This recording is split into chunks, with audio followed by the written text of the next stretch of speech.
Hi, I'm Eva. I'm Katie, and today we're going to give you some Leaving Cert tips. I did my leaving in 2014. I did mine in 2014 and 2015 because I repeated. So I have some extra knowledge because I've done it twice and I know like what happens, what to do, how to prepare yourself, everything. You have a lot of insight into the Leaving Cert. We both studied English, Irish, Maths, French, Chemistry. I studied History and Physics. And I studied music and biology. The first subject we're going to talk about is English. Learn your quotes and key moments and you'll pass paper 2, really. That's all you need to know. Yeah. And don't freak out about the poets, because that's the only bit of the English exam that can be predicted. Everybody makes such a big deal of it, but it's like, it's really not worth that much in like percentage-wise in the whole exam. When I did the Leaving Cert the first time, Macbeth was the Shakespeare play, and the second time Othello was the play. I didn't read Othello. I just learned the key moments and the quotes, and I got a B overall. So just shows key moments and quotes. That's all you need for paper 2. I'm doing an English degree, and like, you don't have enough time to read all of these books, so that's basically what you do even in college level. Just like make sure that you know the key moments of the text and then learn the key quotes and you're good. Also, short embedded quotations are better than big long chunky ones. Yeah, you're not given marks for summarising the play or the text because the person who's grading your paper has read them. They know what happens. They want your opinion. Refer to the question as much as you can, because then you don't go off the point. In every paragraph, make sure that you have some of the terminology from the question in that paragraph. My English teacher always said that we should point, quote, explain. So you give your point, put in a quote, and then explain the quote, then go on to the next point. Quality is better than quantity with English. Yeah. Like, some of my essays were 2.5 pages long, and you still get a B on it. Also, don't listen to anybody being like, oh, I wrote 5 pages. Their writing could be huge. Paper 1, it's just going over comprehensions. But they're different every year, so just like the same questions will come up. The same type. Just make sure you know how to answer the general type of question. Make sure that you know the different layouts for the different types of composition pieces that they can ask you. So if you're gonna do a speech, learn the layout for a speech, or for same thing for like a newspaper article, that kind of thing. Even if like, because I was like so never ever gonna do a speech, but still learn what you have to say just in case, because you never know what titles you're going to get on the day. My teacher like spent forever just going on persuasive techniques, personal, short story, everything, so you knew what to write down and what they were looking for. Next subject is Irish. I did honours Irish. I did pass, so I'm not going to talk about this. Don't stress over the Strat Pictori. Like, they're not that hard. They're like, I can get why people stress over them, but because there's 20 of them, that's ridiculous. But like, it's not as big a deal as you think it is. You're only looking for 3 points per picture as well. In my Irish oral, I couldn't remember the word for kind, and I was trying my hardest to not say it in English, and I was like, and then he was just like, do you mean this? And I was like, yeah. And they like help you, they like prompt and that kind of thing. So they're not scary. Another thing for the oral is listen to the poems being read. There's like recordings of them on YouTube and stuff, and just listen to them over and over again, and like record yourself, listen to that, compare it to the actual recordings, and eventually you'll be able to say it like a pro. Yeah, we'll leave a link down below if you haven't seen them yet, but I'm sure your teacher has played them. Another thing about the Irish oral is the Mochaní-Loch. Everybody freaks out over the Mochaní-Loch. And didn't do the Mochaní-Loch. Every honours student freaks out over the Mochaní-Loch, and it's not that big of a deal. For the actual exam paper, I suppose your best thing is to practice the comprehension questions. Not understanding the actual questions was probably my biggest downfall. Like, I'd be able to work it out eventually, but that was what took the most amount of time. So if I could go back and tell myself something, I'd probably say just look at all the questions from the exam papers and just go through them with a dictionary and find out the meaning of every single one, so that the vocab and the way that they answer the questions will be familiar to you. Learn about music or sport. Because hobbies usually come up in the written piece, and then for the letter it's usually like you go on holidays. Maths. Grinds.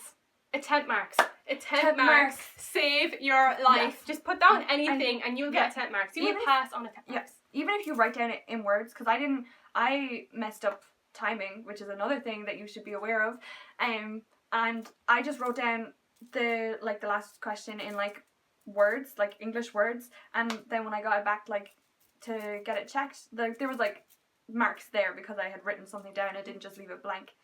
Timing It's 12 minutes per short question, then half an hour for the 3 long questions. Yeah.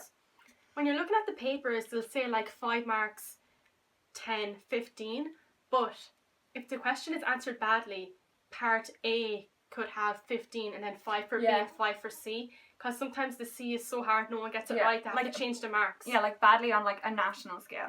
Know your log tables inside out, because you don't want to spend like, you only have 12 minutes for a short question, so you don't want to spend like 3 of those minutes looking through for a certain like formula. French is the next subject, and I wouldn't take our advice. We didn't do French. Like, we did French, but we didn't do it. Use idioms. Yeah. And the subjunctive in your writing. If you have like a vocabulary copy, that like I had one since first year and it was just full of vocab. That was really helpful as well. I do the document for the oral as well, because you can learn that off. The next subject is chemistry. The main thing in chemistry is your definitions. Like, you're guaranteed to get 5 or whatever, and it's worth a lot. And learn it word for word. Yeah. They're really hard marking the papers in chemistry. So I found if you look up the past exam papers and get the marking schemes and learn the marking schemes, I know it's really bad, but if you're struggling, learn the marking schemes, you will get a B in your exam. Just learn all of those off. Yeah. Like, certain words are worth like 2 marks on their own, and if you don't have that word in your answer, you don't get any marks. No, it's really bad. It's not a good way to study, but for chemistry you just have to, because you might know it, but if you don't have the right word down, you're not going to get the marks. Calculations. Know your calculations. I didn't know my calculations, and that's why I didn't get the grade that I should have. I'd advise you to answer the 3 experiment questions. Yeah. Question 4. So that's 4 questions already out of 8. Organic is usually 2 questions.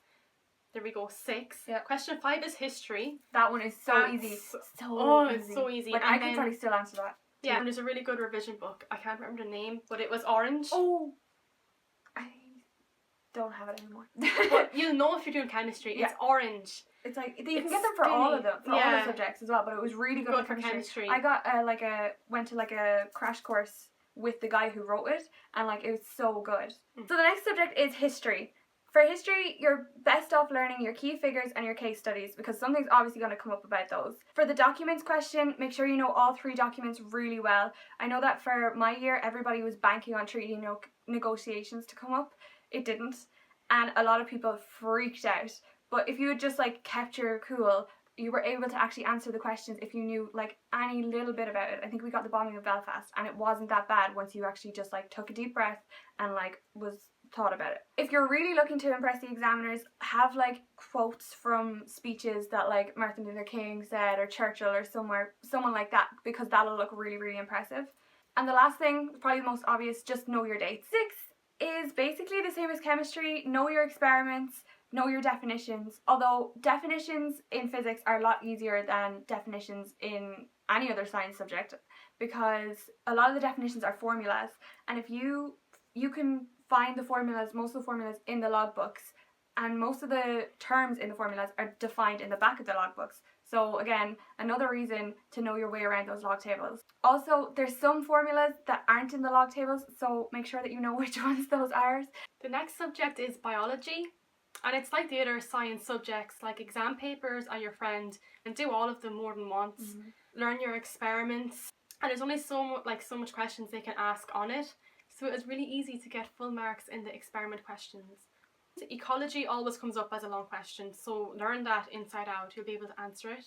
I'm pretty sure plants comes up every year, so know that. See, there's so much in biology, it's hard to like predict what's going to come up. I found Crash Course really useful. It's on YouTube, Hank Green does it. And it's not based on the Leaving Cert, but it has everything you need to know. And I just thought he was really good at explaining everything. The last subject is music. Now, I don't want to sound cocky, but like, I didn't study for music and I still got my A. I listened to the set works while I was studying, so you know what they are, you're familiar with them.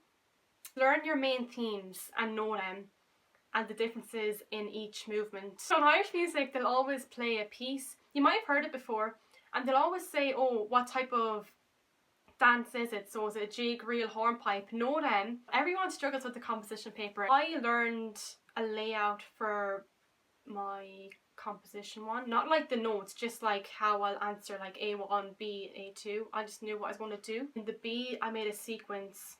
In the A, I'd like invert, or I changed the rhythm. In the harmony, It's all about chord progressions, so learn the good ones. Learn the ones you can't do. It's in the book. I can't remember now because I'm not doing music.